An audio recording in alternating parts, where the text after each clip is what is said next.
Cruising at 40,000 feet places an aircraft in an environment that is actively hostile to human biology.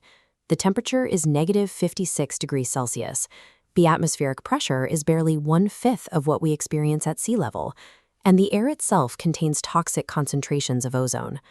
This chart tracks time of useful consciousness against altitude. If you trace the line past 35,000 feet, you can see this steep drop-off. Without pressurization at this cruising altitude, hypoxia induces complete physical incapacitation in 15 to 30 seconds. Yet, separated by only a few inches of aluminum or composite material, passengers sit in a sustained environment pressurized to an equivalent altitude of 8,000 feet, breathing air regulated to a comfortable 22 degrees Celsius.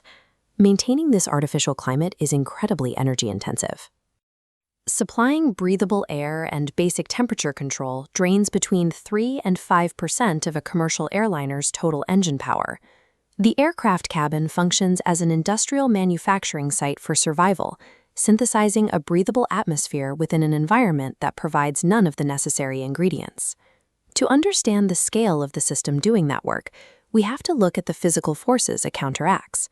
Within a span of 20 minutes, an aircraft might climb from a 50 degrees Celsius tropical tarmac into a sub-zero stratospheric deep freeze. To keep the air inside breathable, the system pumps the cabin full of high-pressure air. This creates an outward force exceeding 8 pounds per square inch, pushing against the internal surface of the airframe. The airframe must withstand this extreme pressure loading for thousands of flight cycles. While the ECS works to maintain this stress, any sudden loss of pressure shifts the burden from a structural challenge to an immediate physiological emergency for everyone on board. The weight and power demands of the ECS are a direct physical requirement dictated by these environmental boundary conditions. Most modern aircraft rely on an architecture known as bleed air, which extracts highly compressed air directly from the intermediate stages of the jet engines. Extracting air from the engine core creates an immediate thermal problem.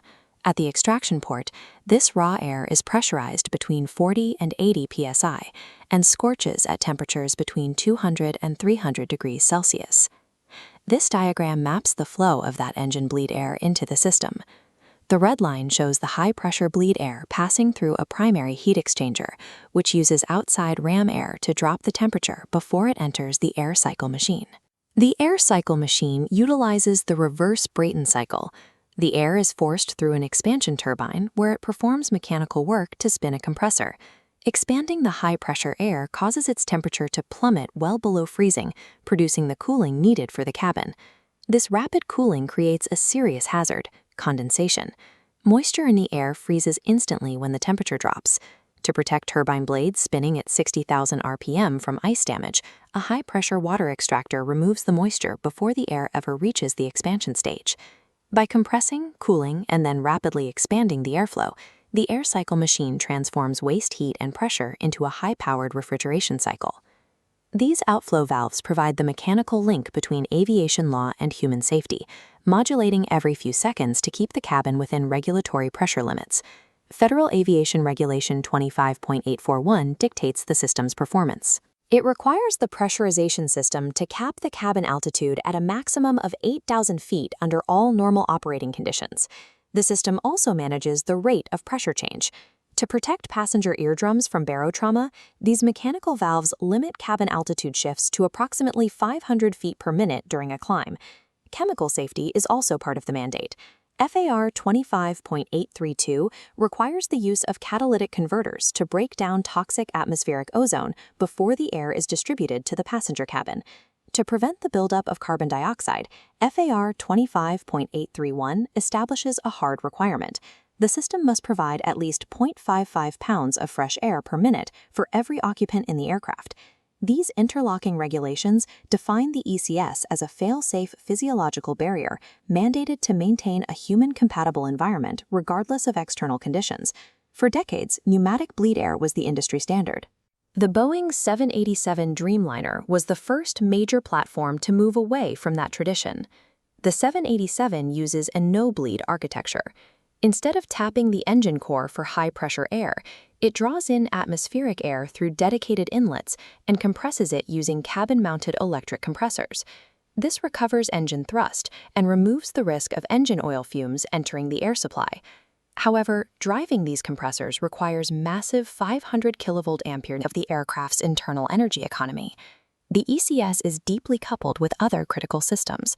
In traditional pneumatic designs, the environmental system and the wing anti-ice systems must share the same engine bleed air, requiring complex management during icing conditions. Because the air supply is pulled from the propulsion core, a failure in a mechanical seal can lead to a fume event, potentially compromising the safety of everyone on board. This interconnectivity requires rigorous certification.